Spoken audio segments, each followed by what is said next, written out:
બળદેવ સોલંકી જે રીતે ફરિયાદકા ગામે દર મહિને 20% રોકાણનું વ્યાજ આપવાની સ્કીમ સંજયભાઈ ધામેચા અને યોગેશભાઈ ધામેચા અને અન્ય લોકો દ્વારા જે સ્કીમ બહાર પાડવામાં આવી હતી એના અનુસંધાને જ્યારે પોલીસ ફરિયાદ થઈ છે ત્યારે જે રીતે લોકોના ભયનો માહોલ હતો, ડરનો માહોલ હતો કે પોલીસ સ્ટેશન જઈએ તો શું થાય, એના માટે થઈને જે અમારા સામાજિક આગેવાનો તમામ લોકોએ ભેગા થઈ અને એક અવેરનેસના ભાગરૂપે પોલીસ સ્ટેશને સૌ સામૂહિક રીતે આવ્યા અને પોલીસે જે રીતે આશ્વાસન આપ્યું કે નહીં, ગમે રોકાણકાર હોય, ગમે ભોગ બનનાર વ્યક્તિ હોય, કોઈ પણ પૈસા રોક્યા હોય એ વ્યક્તિ ચોક્કસપણે એલસીબી કચેરીએ આવે અને પોતાનું નિવેદન આપી શકે છે.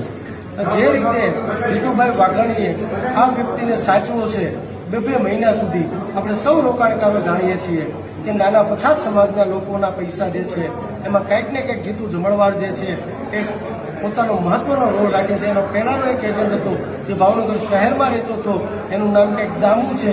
આ પાછો બીજો એજન્ટ જે છે એ જીતુભાઈનો એજન્ટ છે જેનું નામ સંજય ધામેચા છે અને યોગેશ ધામેચા છે. આ ભારતીય જનતા પાર્ટીના લોકો હંમેશા લોકોના નાના માણસોના પૈસા ખાવાનું કામ કરી રહ્યા છે. આપણે સૌએ જાગૃત બનવાની જરૂર છે. એલસીબી કચેરીએ સોમવાર મંગળવાર સુધીમાં તમામ રોકાણકારોએ જેણે ફરિયાદ કરી 20%ની સ્કીમમાં પૈસા રોક્યા છે આ તમામ લોકો એ એલસીબી કચેરીએ આવે, નહીં તો મારો સંપર્ક કરે. મારો નંબર પહેલા પણ મેં જાહેર કરેલો છે. મારું નામ બળદેવ સોલંકી છે. મારો મોબાઈલ નંબર જે છે એ 9376616161 છે. કોઈએ ડરવાની જરૂર નથી. તમારી આખી ટીમ તમારી સાથે છે.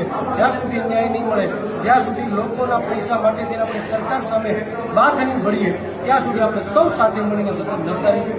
આપ સૌનો આ તકે ખૂબ ખૂબ આભાર.